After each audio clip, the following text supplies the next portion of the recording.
This week on Quality Digest Live, are today's employees developing the skills to thrive in tomorrow's workplace? Plus, we chat with speaker and consultant Mark Graben about his new book, Measures of Success.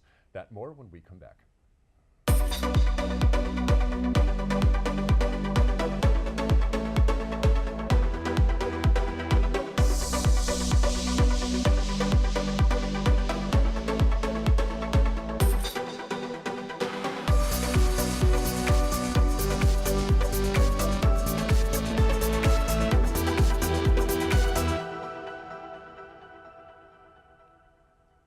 Welcome back to Quality Digest Live for September 21st, 2018. QDL is your weekly look at who and what is making the news in the world of quality. I'm Director Sharm, Editor-in-Chief. That's right, and I'm publisher Mike Richmond. You forgot, didn't you? That's right, I did forget for a minute. I did, because I still jet-lagged from Chicago. Welcome back, by the way, Thank Dirk. you. Yeah, that was a good show. We had a good show in Chicago. Hopefully a lot of you enjoyed IMTS as well. Well, we're going to start this week with a story about World Standards Week. World Standards Week, it's coming up soon. It actually starts in just a few weeks. In fact, on October 15th in Washington, D.C. Now, in case you're not familiar with it, World Standards Week is an annual gathering of those in the standardization community, and it's hosted by the American National Standards Institute, ANSI, which is the official U.S. representative to the International Organization for Standardization, ISO. Now, ANSI has been celebrating their 100th anniversary all this year. The group was initially referred to as the American Engineering Standards Committee when it began in 1918. The things you learn on Wikipedia, you know? What would you do without it? I did not know that. I didn't know. I knew they were celebrating their 100th year, but I thought they were ANSI all that time. But they actually started as an engineering group. So there you go. You learn something new every day. Well, this upcoming World Standards Week event is going to feature forums exploring big picture issues such as artificial intelligence, innovation, and blockchain.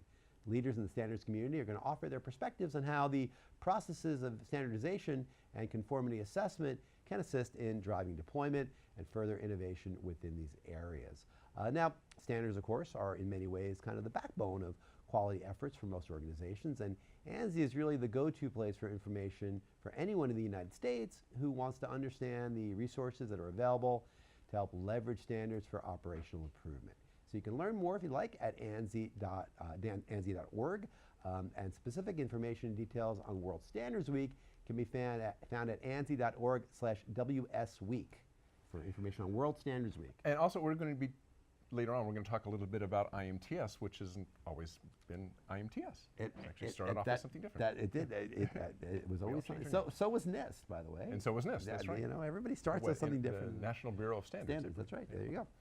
Well, we are well aware of the number of digital tools that we have in our workplace today, and we're talking hardware as well as software, and some of these might be productivity tools, some of them are collaboration tools, many are enterprise-wide and not just standalone tools. So today's employees have to understand not only existing tools, the ones they have to work with day to day, but also have an understanding of digital tools in general in order to more quickly come up to speed on any new tools that come their way. And I say this in general because if you think about it, tools are changing so fast that if you don't understand kind of in general how digital tools work, then when a new one comes along, it's like learning from scratch, right? So you have to understand in general the direction that digital tools are going, what they're trying to accomplish, you know, maybe even different interfaces, so that when you're faced with a new one, your learning curve isn't quite as steep, right?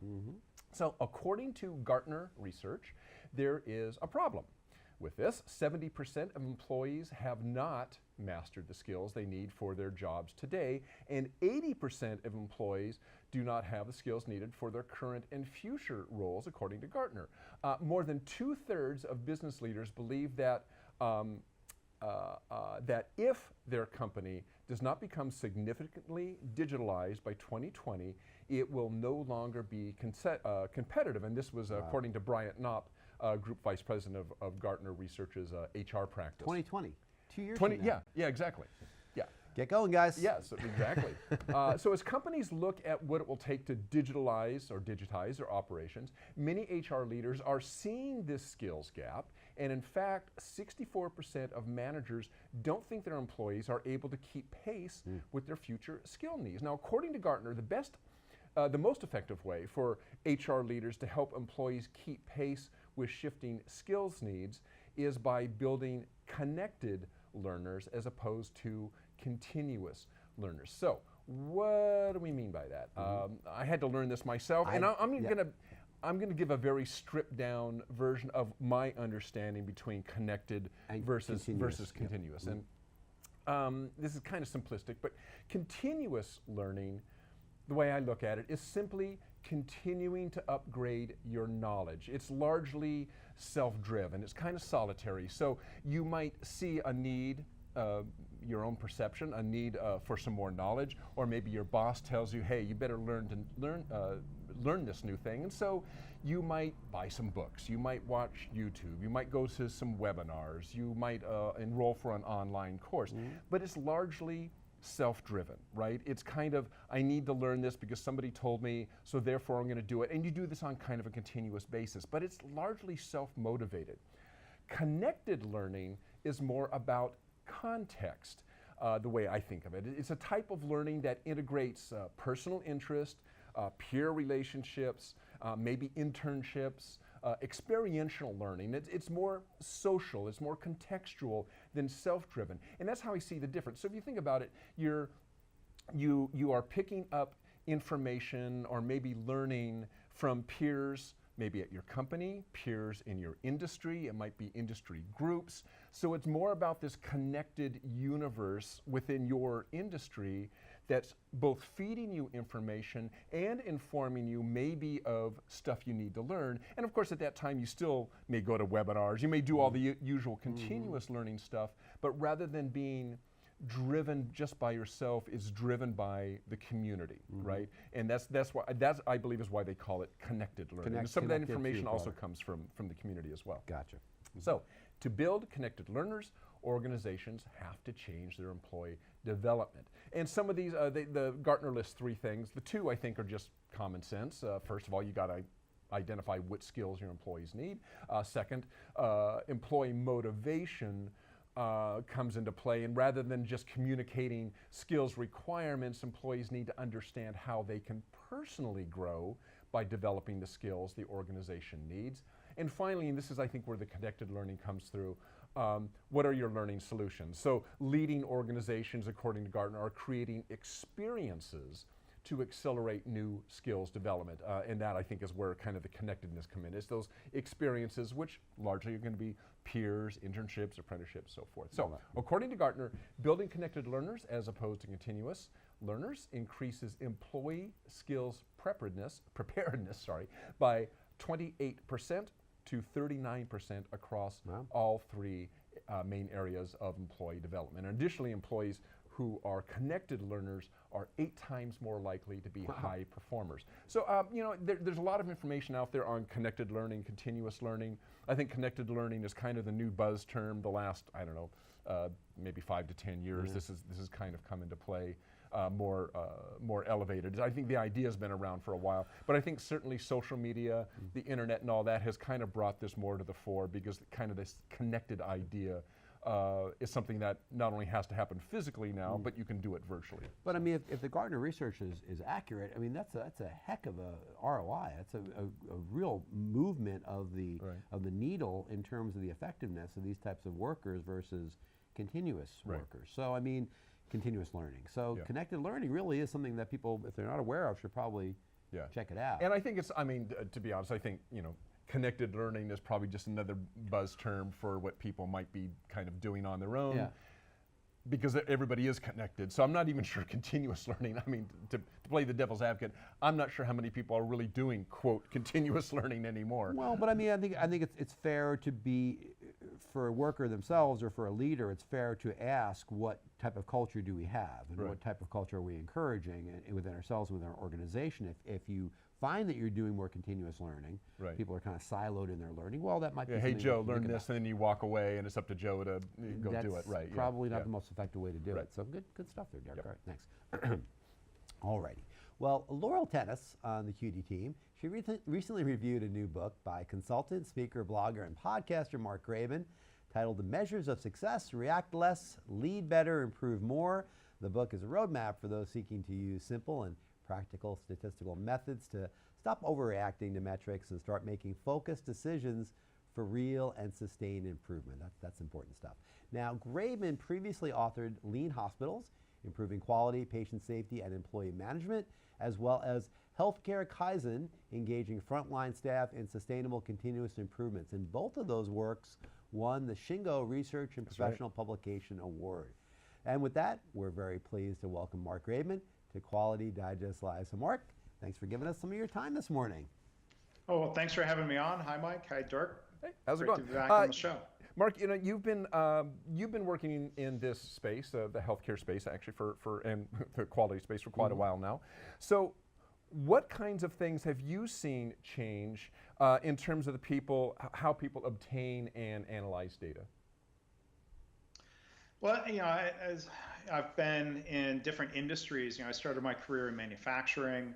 I've been involved in a couple software companies. I've worked in healthcare primarily for 13 years. And it's funny, I've seen a lot of the kind of the same old in different industries, old organizations, startup companies.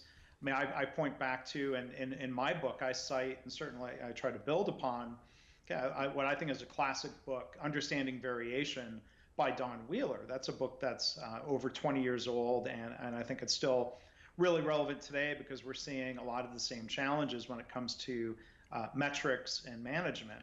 Now, I think one thing I've seen change in healthcare is the kind of more widespread adoption of what you might call lean daily management, going beyond an earlier view that people might have of lean as tools or projects. So we have huddle boards, we have managers who are more engaged with their teams. And so now they might shift from monthly metrics that lagged a month or two behind. That's not really helpful for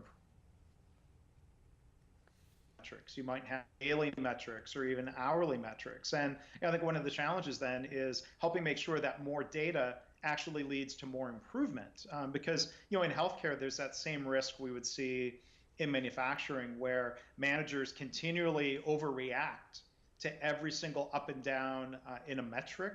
In the context of lean, we might think of that as over-processing or wasted motion.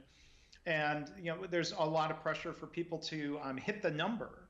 I cringe, or I try to call timeout in healthcare if I hear a leader say something like, those patient satisfaction scores need to go up. And so, well, is the issue the scores, or is the issue really the underlying patient satisfaction? So I think one of the challenges that hopefully through my book helps people avoid situations where leaders just set a target, pressure people to do better. So we need to have a method for improvement, and we need to have some methods that help us demonstrate in a valid statistical sense, have we actually moved the needle? Have we improved? And the method I share in my book, again, comes from my study of Don Wheeler's work on what he calls process behavior charts, a particular form of control chart or statistical process control that I've seen really be helpful in many, many types of settings. Mark, you alluded to this in your answer, and I think it's a key point, is that we forget sometimes that most top executives of these organizations really don't have a statistical background. That's not generally a well-traveled route to the corner suite. So what does that do for an organization when you have a leader who's making these decisions, and maybe they have something of a cursory understanding of statistics, but not really? You alluded to some of it in your answer. Yeah. What does that do to an organization when these decisions are made without really understanding what these metrics mean?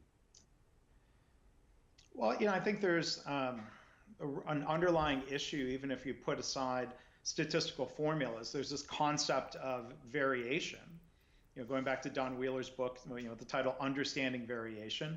Dr. Deming used to talk about how important it is for leaders to understand variation. The idea that even a very consistent, repeatable process of the same people doing the same work basically the same way will lead to variation in results. There's always variation. I think one of the key questions is understanding how much variation is normally there. You could use the phrase routine variation or common cause variation, because if we don't understand the baseline inherent routine variation in a process, and we react to every up and down in a metric, or we react to any data point that's worse than the target gets labeled red, and people are sent off to go do root cause analysis, a lot of that could be a waste of time if we're reacting to data points that fall within the range of normal variation. And so it's helpful for leaders, and this doesn't require calculus, this is really arithmetic, to understand conceptually and mathematically how to look at a metric to separate signal from noise. And that's what the process behavior chart methodology does very visually, very elegantly. So leaders can step back and ask, what data point or trends should trigger that question of what changed, what happened, whether that's a positive impact on the metric or a negative impact.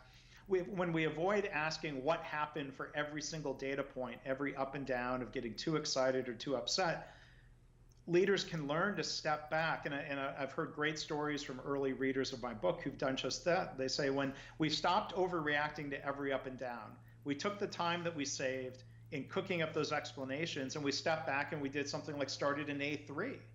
Instead of being reactive, stepping back and looking more systematically to say, well, forget the little ups and downs in the metrics. We need to figure out how to improve the underlying system so that we can ideally boost performance of that metric, and realize, no, now it's probably going to fluctuate around a better average. So we can get out of that trap of just knee-jerk reactions to the metric and figure out a better way. So, most managers weren't fortunate enough to be exposed to something like the Deming red bead experiment in their MBA classes, which I use that red bead experiment in workshops in different settings, and that's very eye-opening. I've had physician leaders come away from the red bead experiment with the kind of mind-blowing light bulb moment of realizing that a lot of patient safety and quality metrics are basically red beads. And instead of overreacting to every up and down in the metric, leaders can work with people instead. They can use that time to improve the underlying system. And I mean, even a process that's, and some of the language kind of gets tripped up here, the managers will get tripped up in language. A process could be in control, quote unquote, and yet not really yield an output that anybody wants. I mean, in control doesn't mean good, but some people take that as meaning good. Right. I mean, you can look, there's two dimensions. There's the capability of the process, and that relates more to a target or a specification or a guideline of, let's say, heart attack patients should go from door to what they call door to balloon to the cath lab within 45 minutes. That's a number that's based on medical science as opposed to just being a pulled out of the air number. And so, working to, it's just kind of, figure out, I lost my train of thought there, but figuring out, how to not just look at, are we hitting the target or not, but to look and see, do we have a predictable process that you might say is in control or not. A lot of organizations set their target that's just a little bit better than last year's average. And now they've doomed themselves to a situation where the number is fluctuating constantly between red and green. And we can learn to realize it's not just red or green, but we want to improve performance. Ideally, a process is performing so it's fluctuating in a range where it's always better than the target or the goal that the organization has set. Mark, thanks for, I got myself back on track there. Right? Good job. I do that all the time. Don't worry. We have a couple minutes left, Mark. In that time, I want to ask you this question. I think it's an important one. Now, we've heard you've had a lot of practical experience in healthcare. We just heard you give some examples of that. Now, that's an industry that initially learned a lot, and over the course of years, and leading up to not very long ago, from manufacturing, the manufacturing industry. Right. So if we turn the tables on that a little bit and think about what manufacturers maybe can learn now by observing the quality approaches of, well, if there are any best-in-class healthcare organizations, if there's any of those left anymore. So what can manufacturers learn from what healthcare is doing now? Well, I've seen a lot of situations where the tables have been turned of people from a manufacturing company now going and visiting a hospital to see, well, what can we learn from them? And they probably already know the fact, what people in healthcare often say, well, patients are not cars. Like, well, of course not. Toyota started a lot of their practices that we now call lean, or the Toyota production system, when they were building weaving looms. So we could also step back and say patients are not weaving looms, cars are not weaving looms. But when you have people leading organizations, leading people, managing and improving processes, there are a lot of really common themes. I think one thing that's really helped me coming into healthcare is the emphasis on people, and what Toyota would call respect for people sometimes in healthcare gets articulated using the word love. There's an organization, healthcare organization I'm working with right now, that says the two pillars of their culture and values are love and excellence. So, Toyota, when they talk about respect for people, respect for humanity, maybe the word respect is as far as they can push it, but I think this idea of love in the context of a professional sense is interesting to think about, because even thinking back to Toyota, I've learned from people like Pascal Dennis, who used to work for Toyota in Canada. They talk about the importance of influencing people and winning hearts and minds. That as an engineer or a recovering engineer with an MBA and statistical training, it would be really tempting to think about lean as technical methods or tools.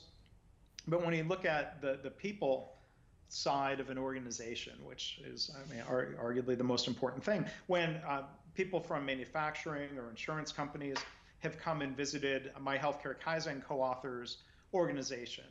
Joe Schwartz works at Franciscan St. Francis Health in Indianapolis, to come see how the leaders operate on a daily basis, how they recognize and celebrate and encourage questions and improvements.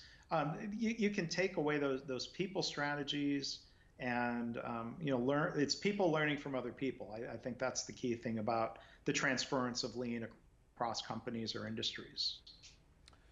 Mark Graban, thank you for joining us today. The name of the book, of course, is Measures of Success, for all of you out there who would like to get it. Really good book. We did a book review on it recently. Mark, thanks for joining us. Really always good to chat with you. Well, thank you. Appreciate you having me on the show. Of course. You have a great weekend. Thanks. And there will be a link out to his book there it is right under, there's the book, and we'll have a link on the player. We don't have it right now, but there will be a link on the player page that'll link out to Mark's book so that you can buy Check it out. There you go. That's what you want to do. All right. So we just got back from an exciting week at IMTS in Chicago. Yes. What'd you get out of it? I mean, oh boy. A lot of interactions with a lot of people. I saw a lot of people at IMTS this year. Why was that, Mike? I was moving. Trying to make money? Is that what you're trying to do? My feet were Would burning. you buy an ad from this man? Please. Please. I was busy, but I did have a chance as I was walking around the halls many times to notice something. What I noticed was robotics. And you always notice robotics. Yeah. But in our hall, in the quality pavilion. In the quality pavilion, in the East building, a lot more robots. And there wasn't really so many. Even 2 years ago, you really had to go over to north or south to really see a lot of robotics. Now they're everywhere. So that was one thing that jumped out for me. Okay, yeah. Well, that's interesting. I think that's what I saw. We'll talk a little bit more about that in a bit. Well, while we were at IMTS, doing all the things that we were doing there, we ran across, actually he was introduced to us, an interesting person. His name was Bert Mason, and we'll get back to Bert in just a bit because I need to set this up a little bit. You need to know a little bit about the IMTS history because Bert's seen most of it. Yeah, according to the IMTS website, the first National Machine Tool Builders Exposition, as it was called back then, it wasn't IMTS, it was the National Machine Tool Builders Exposition, was held September 19th through 23rd, 1927 in Cleveland at the Cleveland Auditorium. And the show occupied a whopping 63,000 square feet and attendance topped 12,000. That's a big event for 1927. Probably That's for a huge event. Nothing compared to today, which is like billions of square feet. But still, it's a big event. So the show ran, actually, until 1935, and then there was a break until 1947. Wonder what happened between those 2 days. What happened between 35 and 47? Well, that's right. It was the war, so it didn't return to 1947, and that show appeared in first appeared in Chicago, where it has been since. Now, get this, at the 1947 Machine Tool Show in Chicago, all the machines were required to be painted the same shade of machine tool gray. Yep. That must have been an exciting show to walk into. Well, cement floor and gray tools on top of it. So, in an ingenious marketing ploy, Cincinnati Milling Machine Company introduced a new cutting fluid and made it available to all the exhibitors, who were all machine tool exhibitors, and the color of the cutting fluid was bright pink. So imagine this sea of gray, and every machine tool you come up These to has got this ribbons of- bright yeah. pink cutting tool. And of course, everybody there would have, who are used to regular, clear machine Yeah. cutting tool, they would have been at the booth, they've been saying, Wow. wow, what's that machine? And they, of course, oh, this came from, Cincinnati Machining. milling machines. So that was brilliant on their part. I thought pretty good. that's fantastic. These guys saw a marketing spot. Okay, pretty so let's good. fast forward. I just thought that was interesting. Let's fast forward to the 1960s, which was 1960, which was the first show that mostly was, as it was billed, NC-controlled machines. Now notice I said NC-controlled machines, not CNC-controlled machines, because at that time there was no C. C. Went over It for was C. just NC. It was This- punch yeah. cards or Yeah. punch tape. So it was a little bit after that. We're getting to it. In 1972, I believe, it was 1970-72, that Bert Mason attended his first IMTS. I figure he's probably like 5 years old. No, he was a little older than that. He was a machinist. And this was right around the time they put the C in C and C. So that is with the point that become computer numerically controlled machines. And this was a game changer, really. I mean, it was the beginning of machine automation as we know it. It was about that time when computers began, personal computers and so forth, began making the scene not only in personal computing, but become embedded in equipment. And so CNCs was a logical choice for that, because now you could machine more accurately, faster, less setup, because the setup was automatic. It was with the really CNC. a major breakthrough. It was a major breakthrough. And it was about this time that, that Bert made the scene, and he has not missed a single IMTS in the 50 years since that. So in the 50-year history of this show, in the 90-year history of the show, Bert has been to more than half of them. And I think that's just kind of crazy. The show's been around for almost 100 years, 90 years, and Bert has literally been to more than half of the shows It's crazy. continuously since 1970. 1970, I think, is what he 1972, said, yeah. So we thought it might be interesting to ask Bert some of the changes he has seen, and we had a chance to talk to him at the show. This is kind of a short interview, but there are a couple of nuggets I want to talk about after we watch this. So let's take a look at the interview that we had with Bert Mason. And I'm here with Bert Mason, and Bert is kind of a unique individual that we just found. Bert has been coming to IMTS for 50 years, 48 years. 48 years, yep.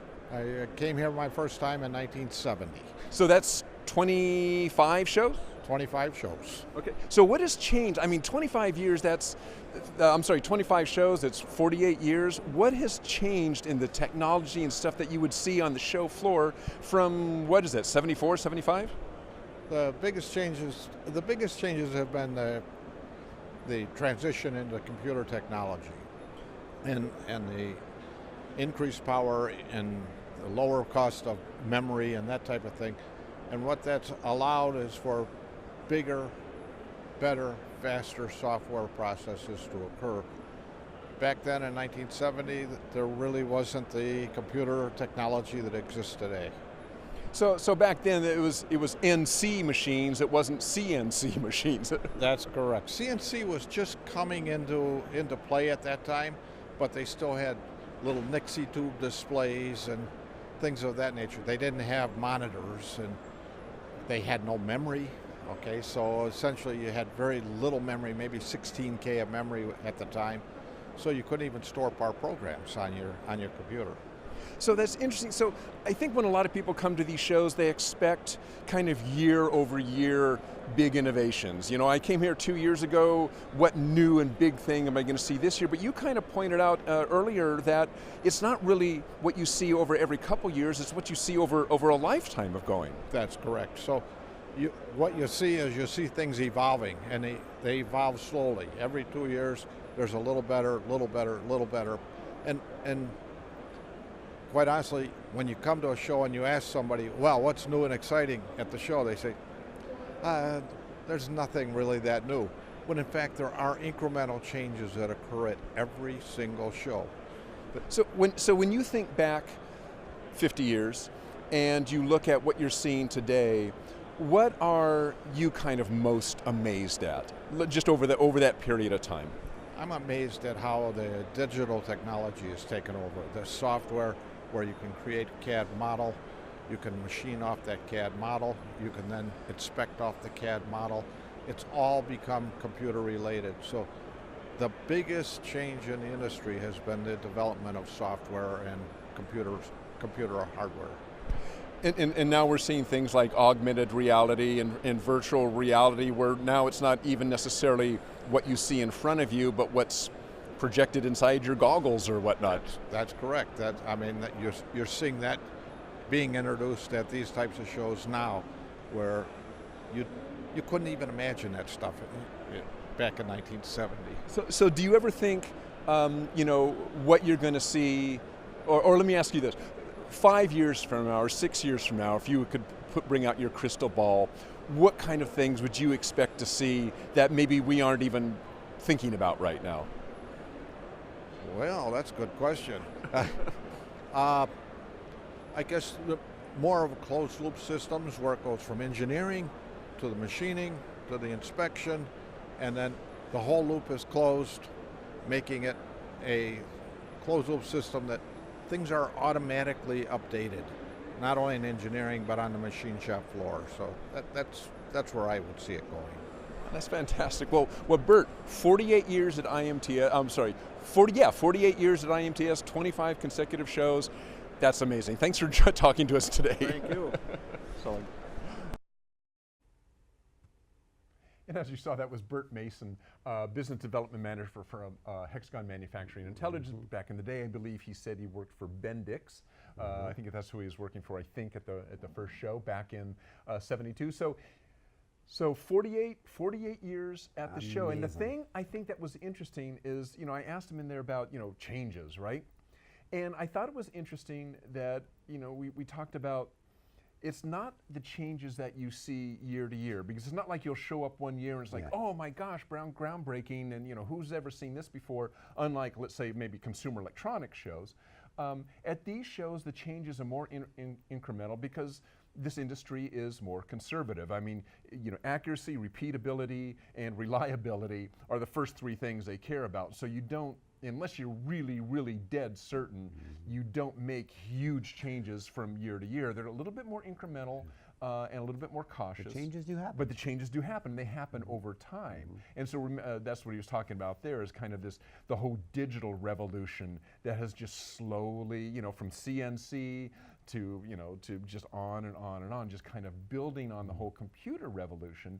As computers get smarter, faster, more memory, and so forth, well, they're able to do more with them, and that's just a gradual thing, which is really infused, really what you see at the show now. But it's been over time, 40 years, 50 years. He mentioned AR there. I think you guys mentioned AR. Right, I mentioned AR, seeing all that. That's something that's really just right now. Right, I mean, just really now emerging, really starting to now become mainstream. And so, I mean, we don't think, even though we still call them CNC machines, we don't go, ooh, it's a CNC. No, it's just part of, they're a CNC machine, right? AR will be the same way. 10 years from now, it's just like, oh, it has AR. And won't be anything special. It'll just be something that everybody does because it makes sense. That's what, what it is, right? Yeah. Good stuff there. Good stuff. Really, that was a fun. It's fun to meet somebody who's been to the show that long. That long. And I think he's probably only 60. Yeah. You asked some really good questions, Dirk, and you got some really good stuff out of that. All right. Well, that's our show for today. Thanks to all of you for joining us. I want to thank Mark Graven for joining us as well via Skype early in the show. Of course, Bert Mason for joining us in Chicago at IMTS, and giving us his perspectives too. You guys all have a great weekend. It's the last weekend of the summer, Dirk. Yeah, but don't forget to check out the link to Mark Graben's Mark's book. You will see that it's not on the player page right now, but it will be on the website, and there'll be a link out to his book, so you can buy it. So check that out. What were we saying? I was saying last weekend of the summer. So enjoy your weather out there, and we'll see you next week right here for Quality Digest Live next Friday. So long.